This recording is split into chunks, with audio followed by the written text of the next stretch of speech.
The Lord's church needs strong leaders, but how do we know who's qualified? Is it better to have men who meet most of the qualifications than to have no elders at all? Tonight, join Glenn Colley and Don Blackwell as they sit down with Mike Hickson to discuss this important topic on GBNLive. Live from the Gospel Broadcasting Network located just outside of Memphis, Tennessee. Be a part of today's episode by calling in or interacting with us through Facebook. Now from Olive Branch, Mississippi, it's GBN Live. Good evening and welcome again to GBN Live. We're so glad to be with you tonight. We're going to be talking about shepherds. It's going to be a great study. We hope that you will stay with us for the next hour. We have with us tonight Glenn Colley and Don Blackwell. These guys do a great job. We appreciate so much them being a part of the program tonight. Gentlemen, good evening. Good evening. Glad to be here. Thank you for being here. Tonight, as we begin our program, as we talk about shepherds and we think about the importance of this task, how would you summarize the essentiality of good shepherds in the Lord's church? Well, Titus 1 says that if you don't have shepherds, there's something that's lacking. And the longer you're in the church, you know that the difference between a congregation that operates without elders is still the church to one that does have elders. There's just a world of difference. This is very profound, and God knew just what He was doing. It's the way that 1 Corinthians 1:10 can work.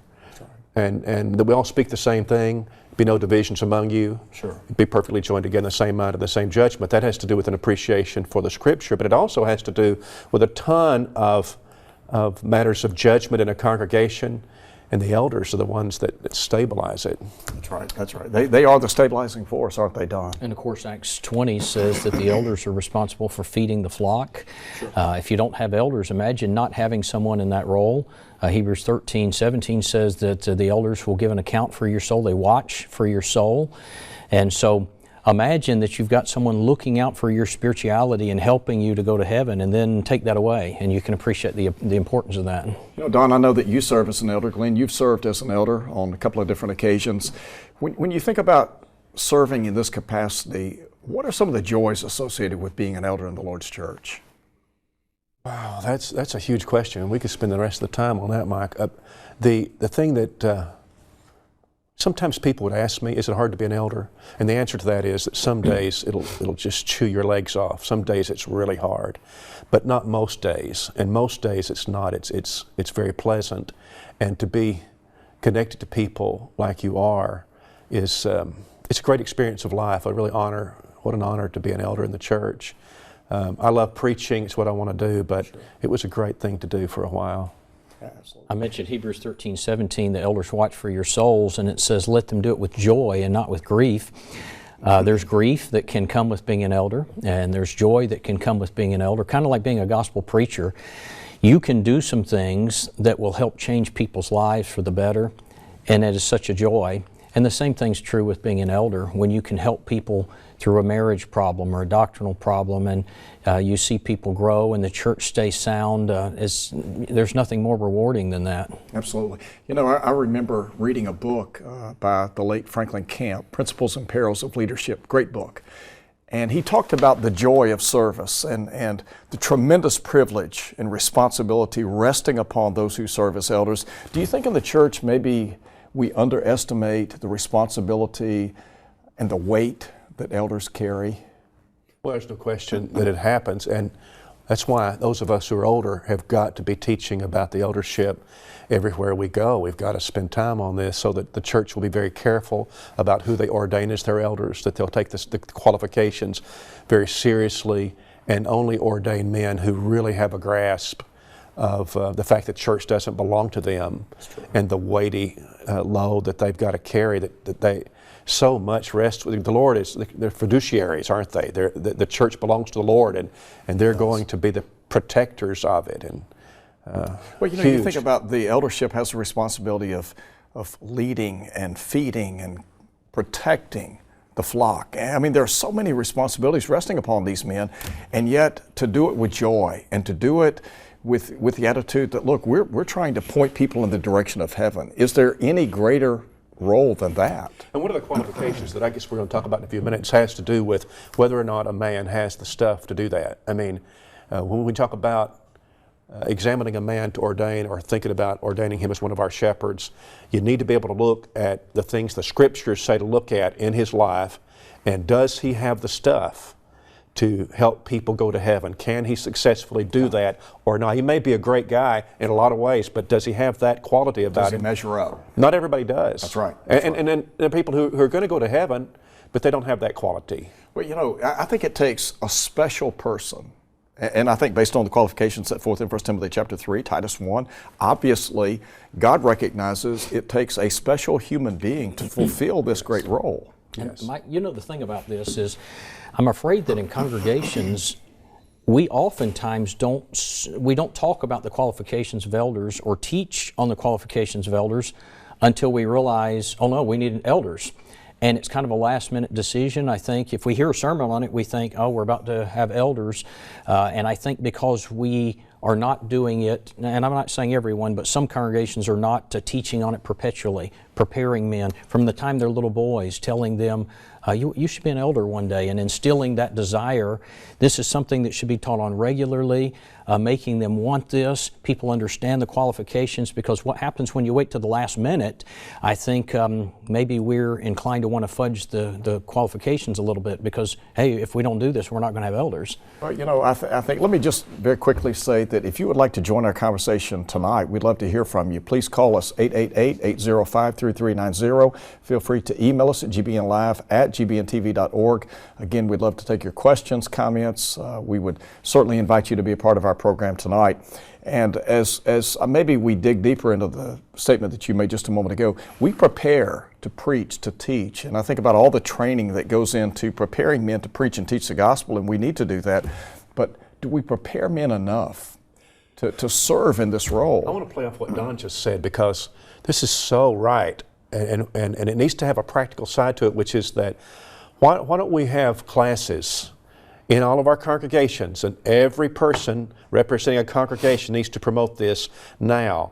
And our teenage boys need to have a class. Every generation of them should have a class to prepare them to start thinking about elders. And I know they're just kids, but you got to start. Plant those seeds. And then you ought to have a plan. I think the present elders ought to be thinking about the guys in their 20s and 30s and be talking privately with them. Now, one day we're going to need you. That's right. And so we want you to think like this, be studying the Bible, grow close to God, take care of your family, because you need to have your eye on the eldership. And then when we get guys that are in their 40s, the late 40s, and they're getting close, maybe not quite ripe, but they're going to be, we need to create, I believe, an elder grooming program in our congregation. You may need to bring in somebody from outside. If you do, that's fine, but we need to have preparation so that we don't do what Don was talking about, where you have an emergency and you pick the wrong guys. Don't you think that even maybe citywide, that we ought to have some type of cluster group where we have men come together for that very purpose, for training and teaching and mentoring them to become leaders in the Lord's church? You know, we talk about leaders, that leaders aren't born, they're made. And I think that there are some people who obviously are born with certain innate abilities to lead, but to really understand the magnitude of the work at heart. I think that's right. Good elders are always watching. Glenn mentioned younger guys that have the potential, and maybe they say, this fellow's developing all the characteristics, but you know he's not teaching, and so they're going to go to him and they're going to say, hey, we got to get you teaching, because they're going to look at what he's lacking, and they're building an elder, and they're looking years down the line, and they're trying to build good, solid men. And I think every good eldership ought to be doing that. I agree. Well, what the elders have to do is to start planting the seeds for the future when they're going to be dead and gone. You know, right. We're preparing for the church after we've left, and that's kind of hard to do, because you have to look into the future and do something you're not personally going to benefit from. Yeah. Well, if you look at the church and you think about the perpetuity of the church, and there are new generations coming on, and so to be teaching the younger generation to rise up and to assume that mantle of leadership. You know, Joshua, for example. Joshua had the ability, or he had tremendous ability, but he had the opportunity to study under the tutelage of Moses. Yeah. And you think about how invaluable that was. And so if we can mentor our young men to rise up and assume this great role, I think it would be a blessing. I talk to churches sometimes, or elders sometimes, who will say, we're small, we do not have anybody who's going to be ready in 5 years or 10 years or probably 20 years that's lined up. And the answer to that is, why, if you've got teenage boys, whatever you've got, you start training now. And even if it happens again after you're gone, you've got to do something because this is the Lord's church. It's very important. Here's something I think we ought to say as we're starting this. It is God's desire for the church to have elders.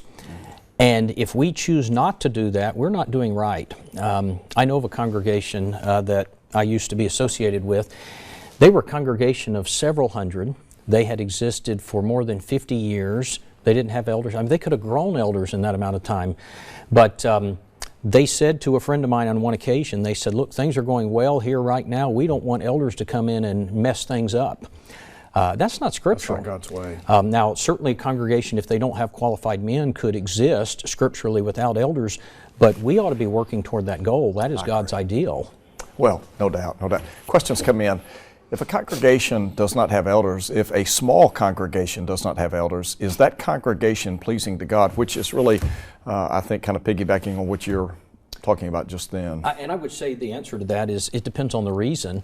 If a congregation does not have qualified men, then they cannot have elders. If they do have qualified men, or they're not working to develop qualified men, then there's a different situation, because that is God's ideal. You only operate without elders, men's business committee, or whatever you're doing.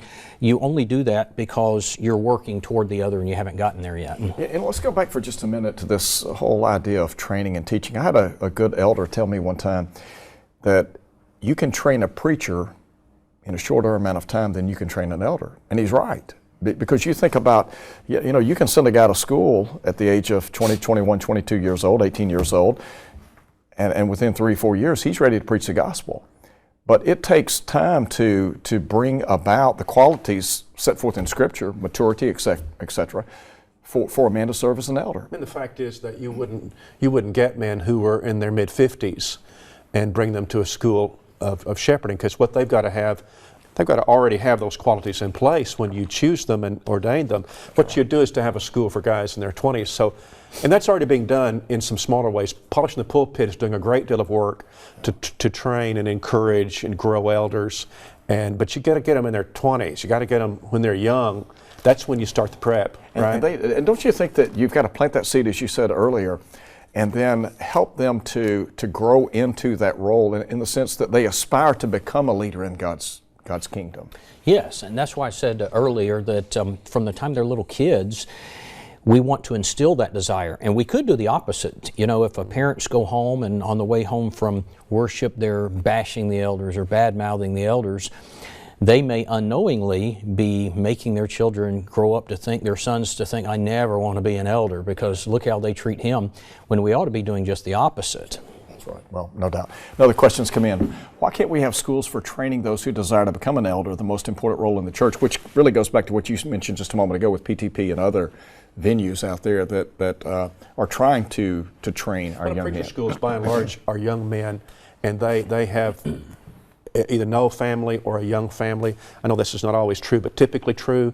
And to come for 2 years to a preaching school there's a practical aspect to that. But you take a man who's 50, and he's at this place in his career, whatever that happens to be, and for him to stop for 2 years, there's another reason. That's just another reason why it would be very difficult to make this happen. We just need to start while they're young. And then as we get closer in our congregations, what we should do, I believe, is have these guys they've turned 50 or whatever you choose, but they've turned 50 and you think they're almost ready. Let's set up a grooming program for a couple of years and really crash course and get them ready to do practice things, do case studies and challenges. And we did this at West Huntsville for the elders that we have now. And, you know, we turned over, Mike, every doctrinal rock that we could think of.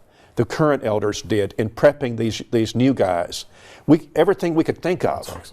So that when they became elders, we didn't have any surprises. You didn't have any Bible class where the new elder gets up and he says something that's just off the wall. We already had talked about every doctrinal issue that we could think of, and we knew where he was. It's tremendous. And really the answer to the question, why can't we have training classes? We can and we should. That's the responsibility of the local church. In Titus 1:5, where Paul told Titus to ordain elders in every city.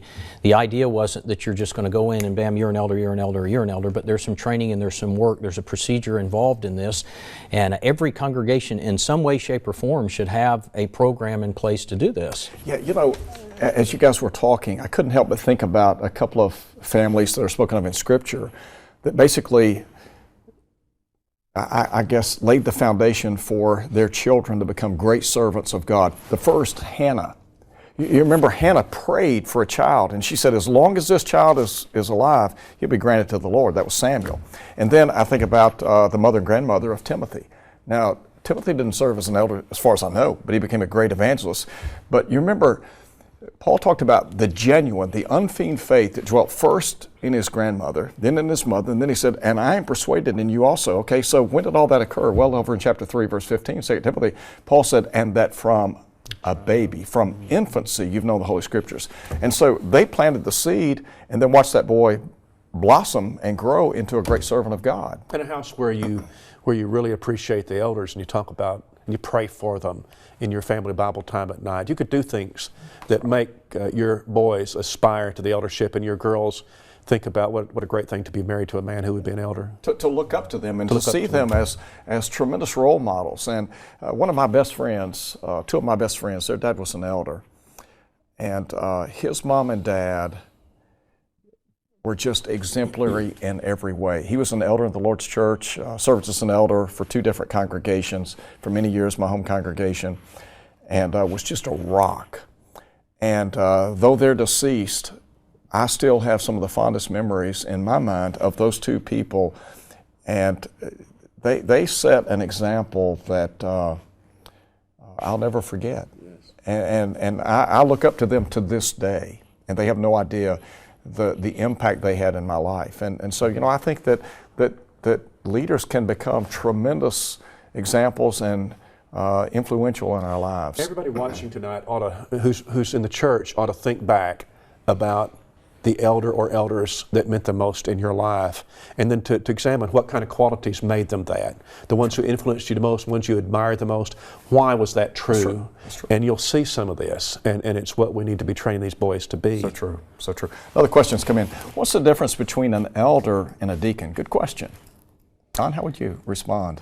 Well, the qualifications of elders and deacons are listed in 1 Timothy chapter 3. They're different qualifications.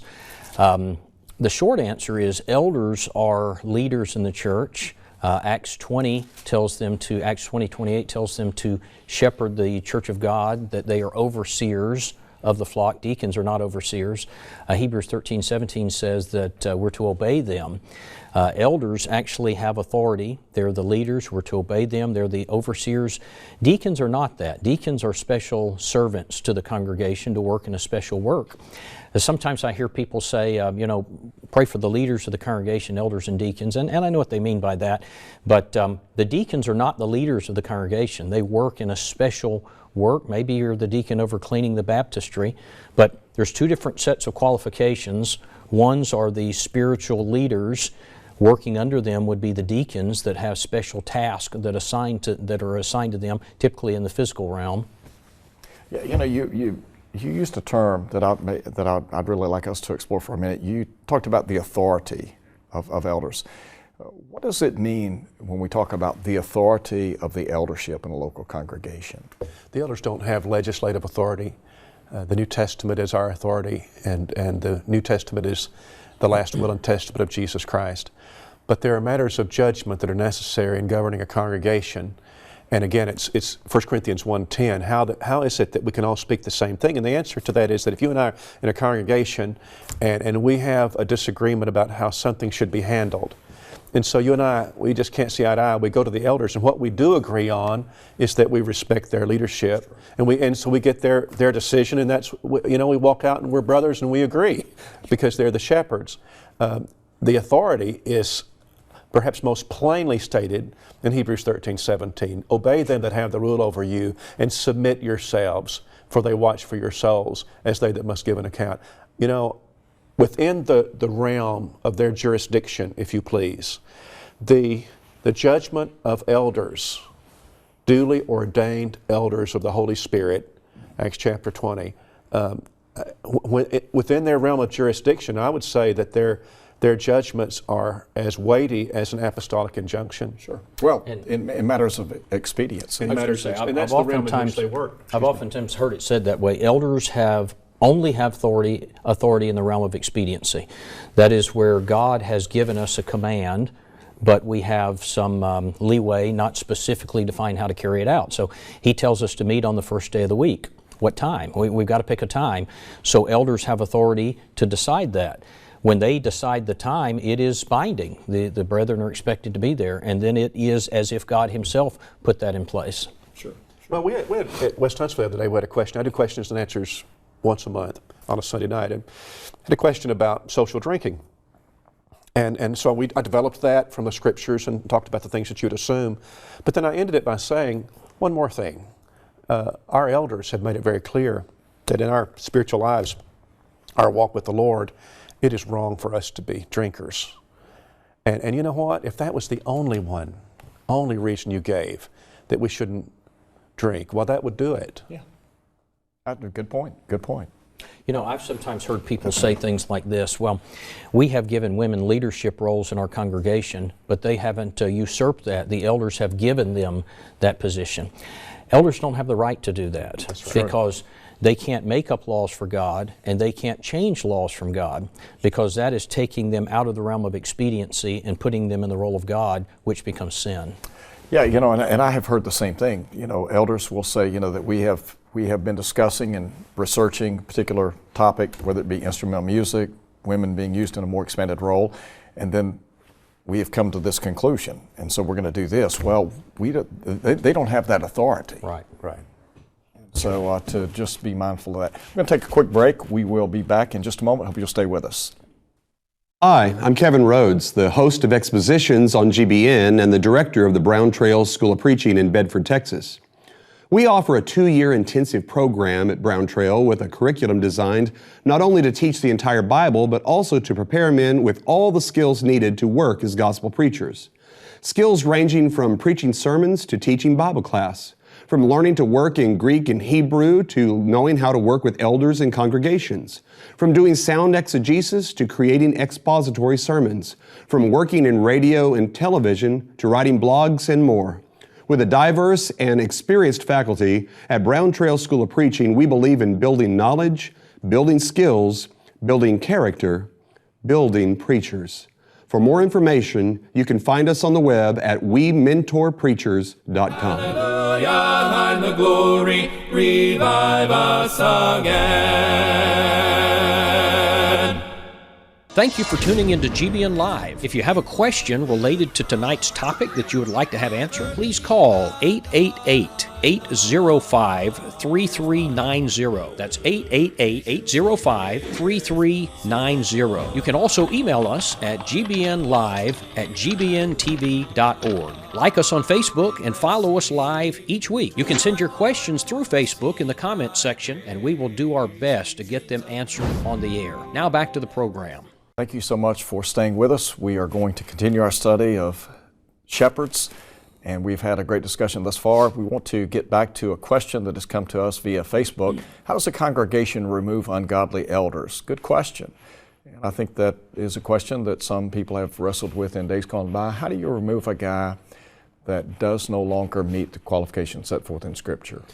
Well, the first thing you need to know is that the Bible does not spell this out for us, which is kind of remarkable to me. It looks like that we would have a chapter or two that Paul would have done that, but he didn't. And perhaps it's because there were some, I would assume, teachings that should govern us just by good sense. One of the things I would say, the first thing is you better be really careful about this, because removing an elder has the potential of splitting a congregation. You better be sure that when you say ungodly, that's what you mean. But if it really is ungodliness and not just that he's using poor judgment or that people don't particularly like him, you probably are going to do the same thing with him that you would with another ungodly, impenitent member, that you would practice some kind of discipline. So most cases it's not ungodliness. Most cases it's just that, he's not, maybe he's a hothead or some issue like that, and we're just tired of him. And so what I would suggest is that when men come together into an eldership, it would really be good for them to start on this basis and continue saying this occasionally to one another. I love this church. I would never want to hurt this church. If the other elders, if you guys ever believe that I'm going to hurt this church or I'm hurting it, you won't have to tell me twice. Unless it's a doctrinal matter of standing for what's right. If it's my personality or whatever, I'll resign. Don't you say this? I think this is important. If it comes to a man who's a problem in the eldership, the other elders need to take care of this. Well, that's what I was going to say. Don't you think that the other elders within the sphere of the eldership ought to police themselves, so to speak? Yes. And let them handle the situation. But it may not work, of course. And then the fact of the matter is, you're going to do the best you can. We do not have biblical precedent for this, where you talk about elders in the church. I mean, you have Diotrephes, but you have an apostle coming, who would correct that. I do think about the principle. This is not exactly what it's talking about, but the principle in Titus chapter 1, after giving the qualifications of elders in verse 9, he says, holding fast the faithful word as he has been taught, that he may be able by sound doctrine both to exhort and to convince the gainsayers, for there are many unruly and vain talkers and deceivers, especially they of the circumcision, whose mouths must be stopped. And so what he's saying is this: when there are problem people in the congregation, one of the duties of elders is to take care of this. You've got to address this. So if you've got an elder that, like Glenn said, we're not talking a matter of personality, but we've got an elder who's in sin. Maybe he's teaching false doctrine. The other elders are the ones to take care of this, not a congregational uprising or a vote or something like this. The other elders should go to him and say, brother, you are not right. You need to, because we have to think about this too. Each elder is subject to the eldership himself. Just because you are an elder doesn't mean you're not under that eldership. So when the eldership comes to you as an elder, they also are watching for your soul. That's true. That's true. What about in a situation, I know of a congregation years ago that had a couple of elders, and at one time they had had 4 or 5 elders, and through a series of events they were down to 2. And the 2 men, they were good men in many ways. They were weak to some extent, biblically speaking, and the congregation as a whole wanted them to step aside and replace them with a couple of men that were qualified. And I never will forget, during this congregational meeting, one of the men who was an incumbent elder got up and he said, I can see that the congregation has lost confidence in me as a leader, as an elder. And he said, based on that, I'm willing to step aside. And I look back on that and I think about what a Christian gentleman he was. And I think that, as you said a moment ago, this can be a very volatile situation if it's not handled correctly. But is it possible that men who are serving as elders could lose the confidence of the people that they're overseeing, and on that basis possibly need to step aside? It's just so varied. Every congregation has a different personality, and the way these things come about.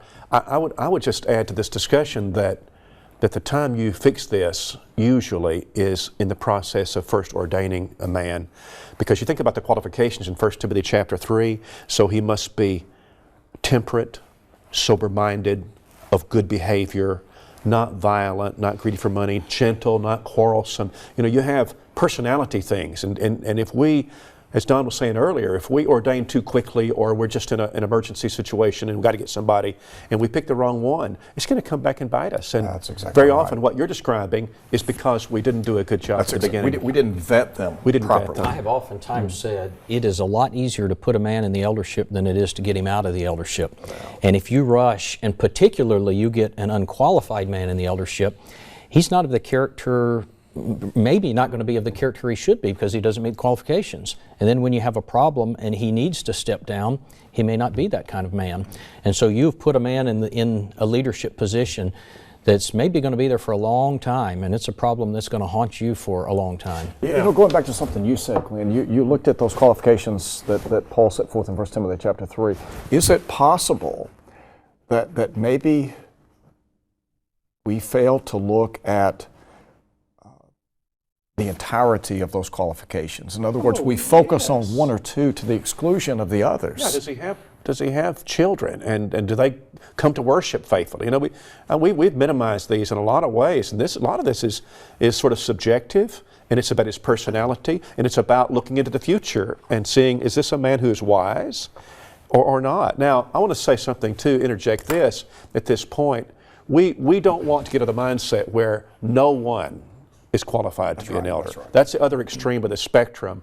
The Lord knew, Paul knew, when he gave us these qualifications, that he was talking about real people, men.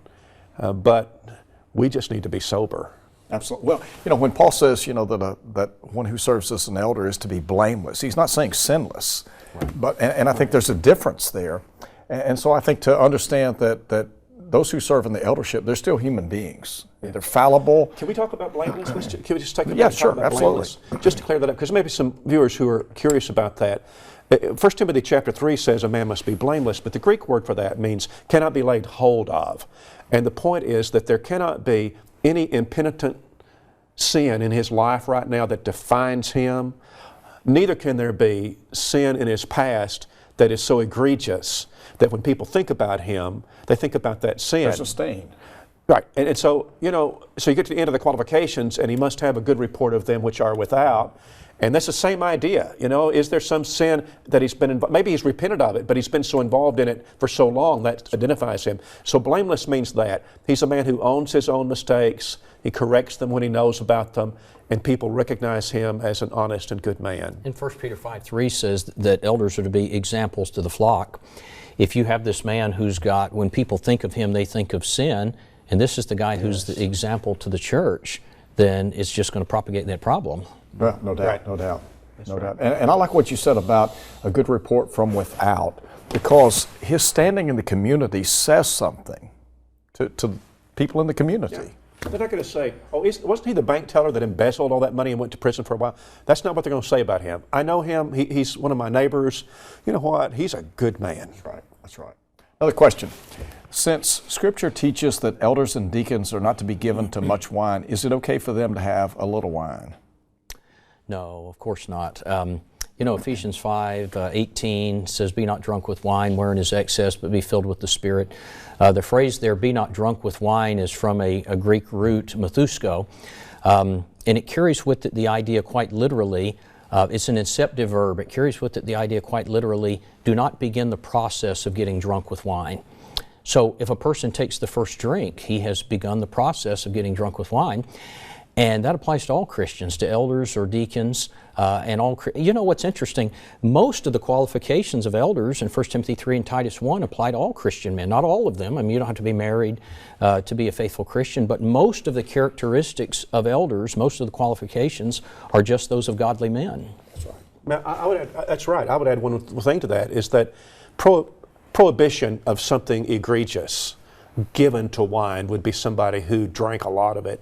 The fact that he prohibited a large amount does not license a small amount. It would be very much like Romans 12:1 and 2, where it says, don't be conformed to this world, but be transformed. He's not saying that it's okay for you to get involved in a little sin, because he's prohibiting a lot. And anyway, yeah, absolutely. There you are. Absolutely. Another question that's come in. Is it a sin to not respect the elders in respect to attendance at every assembly? Yes, you know, sometimes I've heard people say, you know, show me the verse that says I have to come back on Sunday night, or show me the verse that I've got to be there on Wednesday night. The Lord only says Sunday. But when you look at, you know, we've referenced several times Hebrews 13:17, that if you match that with Acts 20:28, that the elders are to shepherd the flock, they're overseers, they're to feed the flock of God. So they're looking out for the spiritual well-being. Now, exactly how they're to do that is in the realm of expediency. If the eldership decides, in our efforts to feed the flock, we need the flock to come together on Wednesday nights for us to meet, we then have obligation to obey them and to do that. And if we buck them in that, we are actually bucking God. We're in rebellion to God when we do that. So yes, it would be a sin to forsake under those circumstances. They don't have authority in that. You know, and furthermore, think about authority, Mike. Authority in the church, like in so many different areas of life, doesn't kick in until you don't agree with it, right? And you don't agree with it, but you do it because that's authority, right? That's right. And so surely it's applicable to, if not anything else, it would be applicable to this, wouldn't it? Come to worship when we set aside the time. And when elders have members who regularly absent themselves from the worship services, how should they handle that? Well, obviously some judgment's going to come into play about where they start, but if they think about the fact that we're going to answer for this person's soul, on the day of judgment, I'm going to stand before God and I'm going to give an account for that person's soul, and my soul is on the line based on that person, then they're going to be very diligent about this. You know, the whole idea of a shepherd and a sheep, the idea is that the shepherd cares for the sheep, and he's going to feed the sheep, and he looks out for the sheep, and he protects the sheep. And so if you've got a member of the church referred to as a sheep and the elders are the shepherd, if he starts becoming unfaithful and you know that he's slipping, what are you going to do? Immediately you're going to go to this person and you're going to express concern and make efforts to get him back, and maybe have a study with him and have the congregation reach out, and exactly which methods they employ, I don't know, but he's going to be very proactive about this. Well, I think Luke 15. Yeah, that's right. It's why you need wise men of the eldership, because at this point, what they're going to be is very discerning. Is this a sin of rebellion, or is it a sin of weakness? And how long has this person been a Christian? And all of those kinds of questions are going to surface now and decide how they're going to treat this man. Well, absolutely. Another question that's come in: what if a congregation only has a single man who's qualified to be an elder? Is it scriptural to have a single elder? No.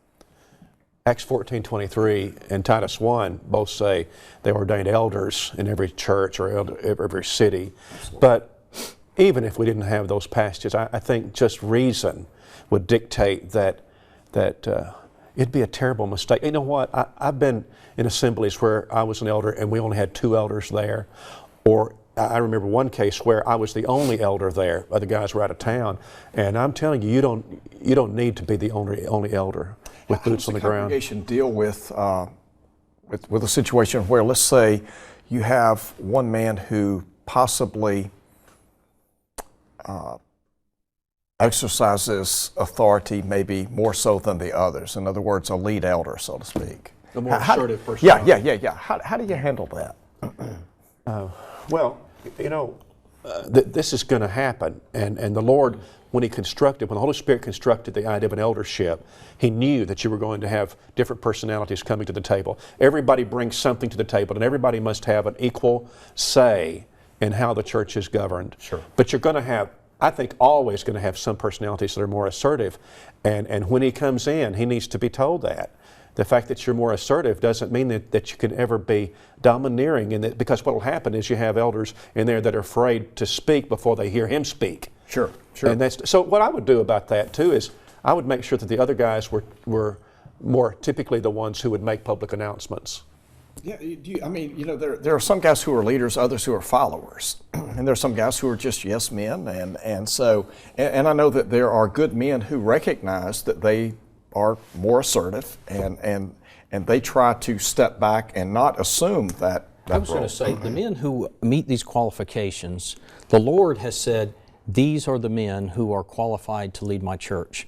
You're going to have men in varying degrees of personalities, some that are stronger than others, but a man who meets these qualifications should be a man who's got the wisdom to know that about himself. And so he's going to say, I'm of this character, and he's going to keep himself in check that way. And I'm sorry. I've heard such men say that in an elders meeting that he always tries to wait until the other guys have spoken before he expresses his opinion, because he knows what you just said. Right. And don't you think there's a difference between someone like that and a modern day Diotrephes? Who's just domineering and it's his way or the highway? Well, the alternative would be that we just don't ordain a man who has an assertive personality, and that would be a mistake. Mike, it made me think about this. Sometimes when a person says he desires the work of an elder, people will say, oh, he wants to be in control. He's got the desire to run the church, or he's got a desire for power. And I think in 1 Timothy 3, when he lists the qualifications of elders, he begins by saying that if a man desires the office of a bishop, he desires a good work. And I've sometimes heard people say that's the first qualification. I don't really think that's a qualification. I describe it as a clarification, because after stating that, he goes on to say a bishop then is, and he states the qualifications. But I think the point he's making is this: brethren, if a man desires the office of a bishop, He desires a good work. Don't think something ungodly about him. Don't look at this man and say, oh, he's out for power. That's a good thing. You should appreciate and encourage men who desire to be elders. Don't you think, when Paul wrote in 1 Corinthians chapter 13, love thinks no evil, that we ought to, rather than putting a bad spin, think about it in a positive way, which leads me, one of the questions that we have tonight, since the desire for the office is a qualification, will otherwise qualified men be held accountable for not serving when they're needed? What about a guy who is qualified, who seems to meet the qualifications of an elder, but is somewhat reluctant to serve? How do you deal with that? When I think about that a man must desire to serve, I think that maybe people got a misconception about this. Number one, when we list it as a qualification, people think in their minds, I don't really want to do that because there's some hardships and, there's a lot of headaches with that. So I don't desire it, therefore I'm not qualified, therefore I won't do it. I don't think at all that is the point of 1 Timothy chapter 3. I believe that when you think about desiring it, maybe this is a good illustration. When the Lord, the night before he went to the cross, he didn't desire what he was about to do. It was certainly going to be something that was going to be unpleasant, but he wanted to do the will of the Father. And so in that sense, he did it because he wanted what was right. Just because we know there are going to be some hardships and some things that we don't want and we don't desire, that doesn't disqualify us. I think that a man enters into the role of an elder knowing I'm going to have some sleepless nights. Glenn's got a book on elders called Awake at Night.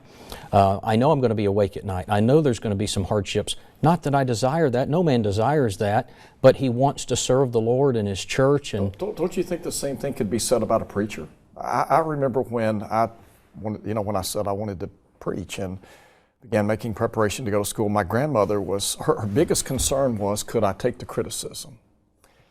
And I've been treated extremely well by brethren, and the bad has been very minimal. The good has far outweighed it. But I understood her concern. I understand it more now than I did at the time. But I never viewed it as, well, what about the sleepless nights, the difficulties, etc. I looked at it as something, this is what I want to do. And I looked at it from the positive rather than the negative. And I think about Hebrews chapter 12, when it talks about Jesus, who for the joy that was set before him, to see the end result of what he did. Well, not only that, too. I mean, that's so true. But look, God put us in this generation for a reason. And those of us who have been members of the church for a long, long time, we have warmed by the fire that others have kindled. We've served under elders, great elders, and now they're gone. So many of them are gone.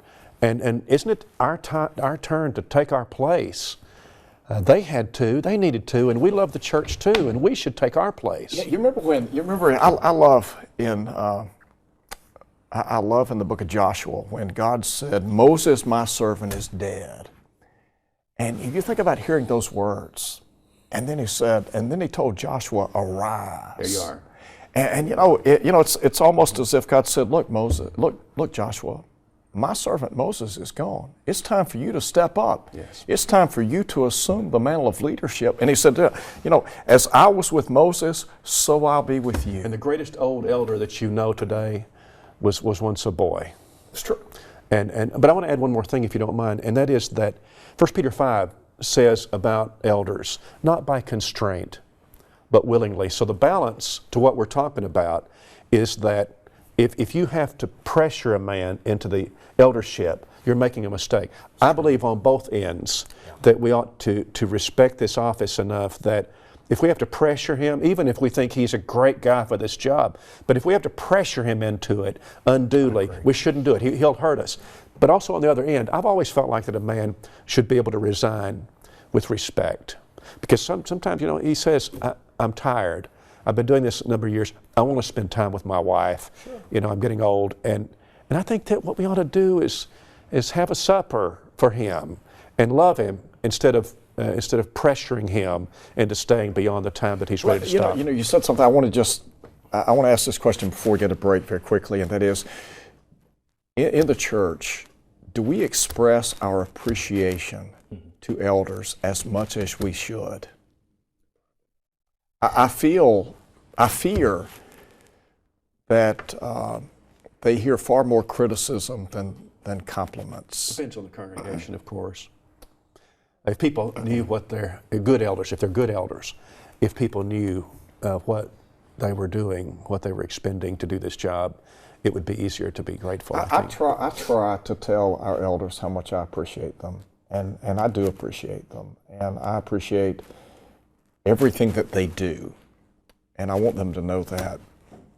And my prayer is that as a congregation that we will do that, because you know what, it's tough. You know, we've referenced Hebrews 13:17 several times tonight, but the end of it says something that relates to what you just said.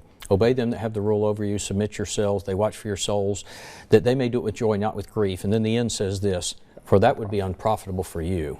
Yes. Appreciate these men, love these men, make their job easier, and it will be better for you in the long run. And couldn't the pulpit sort of set the pace for this, Mike?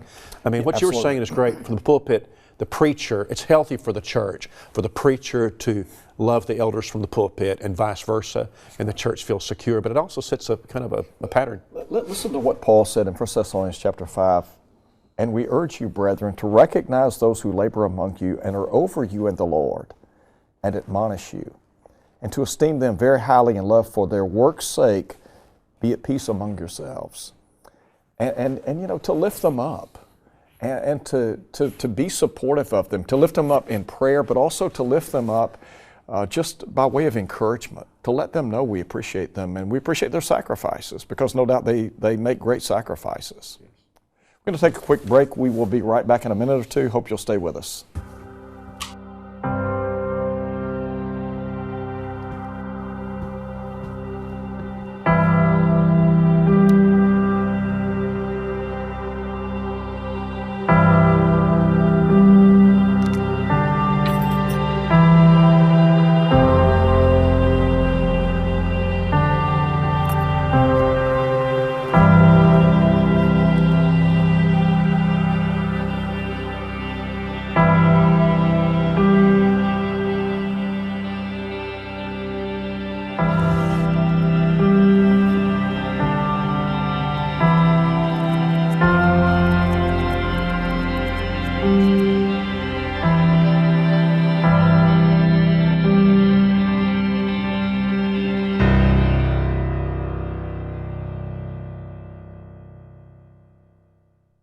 You can watch the latest episodes of GBN Live on YouTube after tonight's show.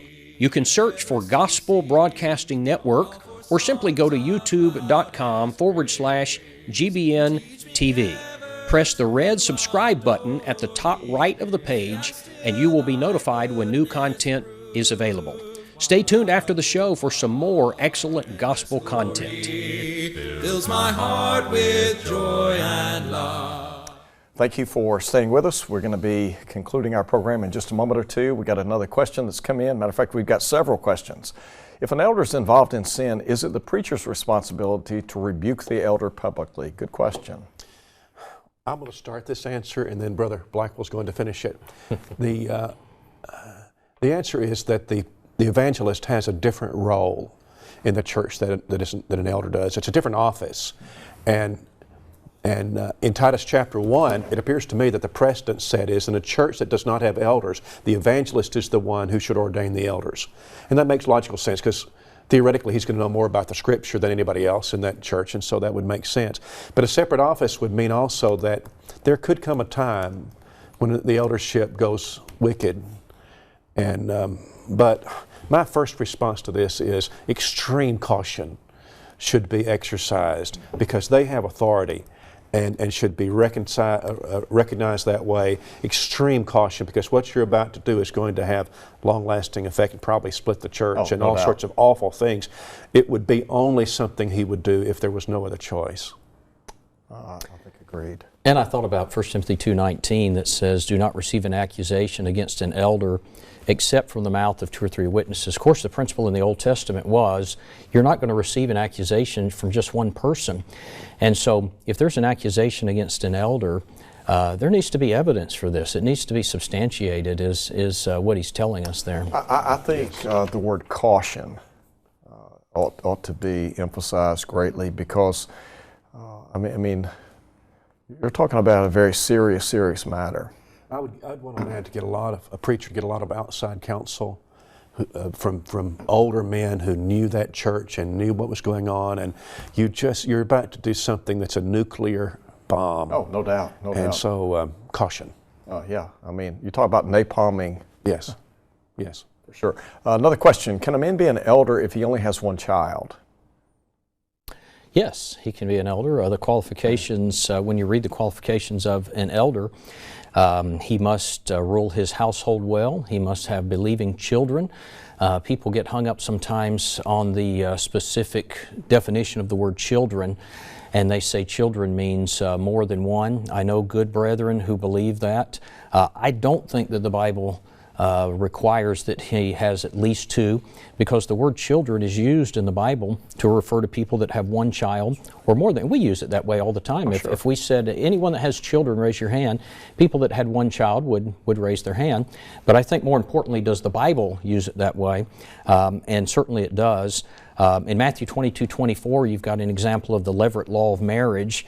Moses said, if a man die having no children, his brother shall marry his wife and raise up seed to his brother. And of course, if he had one child, he did meet the qualification of having children. Matthew 19 and verse 29, Jesus says, every one of you has forsaken houses or brethren or sisters or father or mother or wife or children or lands for my sake. And he talks about the reward they would receive. Well, he's not saying if you only forsook one child, then you're not going to get the reward, or only multiple children. The point is it's used generically to refer to a child or children. And so yes, if a man has one child, he meets that qualification. Now, I believe everything Don just said, and I would add to that a man who has two children is probably better qualified than one who has one. Having said that, where does that end? Because children are different, aren't they? And members of the church over whom this elder is going to shepherd are going to be different, and he needs that. That'll help him. But the question is, would it prohibit him from serving if he has one? And the answer is no. I agree, absolutely. One of the questions that I wanted to throw out very quickly, I know sometimes individuals within a congregation will disagree with maybe something the elders have said or done, maybe a decision that's been made. And so as a result of that, they'll withhold their contribution.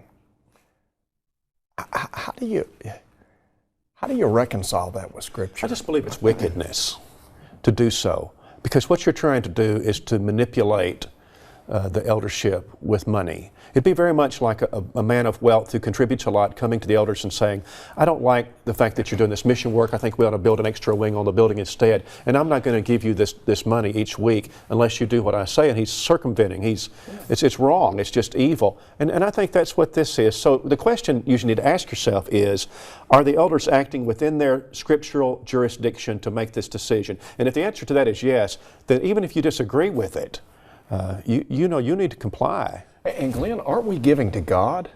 We're not giving to we're giving to God. Manipulation of the elders is just wickedness. It's just wrong. And again, if the elders are doing something sinful with the money, that's a totally different matter. Yes. But if elders are doing something that is in the realm of expediency, that's where they have authority. Glenn said something earlier, and that is, you're not really submitting until you disagree. At the point that you disagree with their judgment, that's the point when Hebrews 13 comes in, and Hebrews 13:17 comes in, that you submit to them. Why? I disagree. That's why I'm submitting. Yeah, no doubt. Another question, is it scriptural for a number of Christians to leave a congregation and worship elsewhere when their eldership is in agreement with a false doctrine? Well, yes. I mean, you think about, what comes to my mind, Don, is Revelation 2 and 3, 1, 2, and 3, and there's a point at which the Lord Jesus is going to remove the candlestick. That is, I will no longer recognize this congregation as a group of my people. And I don't know exactly at what point that happens. You read the 7 churches of Asia, and it's up to the Lord. But if I'm convinced that the Lord has removed the candlestick, then I need to go ahead and find another place that's faithful. And I think Don may have mentioned a moment ago, there's a difference between weak and liberal. Yes. And if a congregation were to bring in an instrument, it's time to leave. There are certain things that I think, you cross that threshold, and it's... What we're about to face, just to put another point on it, is Romans 1:32. What we're about to face in our congregations is an eldership, or elderships that are going to endorse homosexuality, homosexual marriage. We're going to face that, and this decision will come to surface when that happens. And you know what? That's amazing. Yeah. Think about that. Yeah. Really We're going is. to have elders that really know how to stand on their hind legs and be as keen as mustard. No doubt, no doubt. Another question that we have through Facebook: if an elder's wife dies, can he serve as an elder? What if he subsequently remarries? I do not believe that he can continue to serve as an elder. If you look at the qualifications of the elders listed in 1 Timothy 3, it says he must be the husband of one wife. We learned several things from that passage. We learned that he must be married. We learned that he must be a man. He can only have one wife. But this is what is significant. This phrase, must be the husband of one wife. In the Greek, it is in the present tense. And so what it is indicating is that this is a qualification that he is currently meeting. It doesn't say that he once was the husband of one wife. If you look at passages like Romans chapter 7, if a man's wife dies, she is no longer bound to the law of her husband. That marriage is separated. They are not husband and wife anymore. Matthew 22 settles that question. The Lord says in the resurrection, we're neither married nor giving in marriage. And so if a man's wife dies, he's not currently the husband of one wife. She's not his wife anymore. He's a single man. He doesn't presently meet that qualification. So I don't see how he could scripturally serve. Now, later he remarries, and he is examined again to see if he meets the qualifications, and he very well could be reinstalled at that point because he would be the husband of one wife. And you'd want to, if that happens, what you'd want to do is to let him be married to the second wife for some period of time, because even though he might have all those qualifications, she might be of such nature that she prohibits him really from serving, and so the second wife would have to be proven too in a way, wouldn't she? Yeah, no doubt. Another question that we have that has come to us through Facebook: do elders' wives have any responsibilities? Mostly just to wait a lot, to wait and for them to come out of meetings. A lot of waiting. I'm only teasing. Well, you know what? Surely there are. Oh my, he's got to be married. He's got to be the husband of one wife, and that implies the responsibility of wives. When you talk about, he's to be hospitable, and I think about that being, he's to be a people person, and she needs to be a people person as well. You know, I would say this: does his wife have responsibilities? There are certain qualifications she has to meet, so there's a certain character she must maintain, and that's a responsibility. But I would say this is very important. I've sometimes heard women in the church make a statement like this: well, I made that decision, and I'm an elder's wife.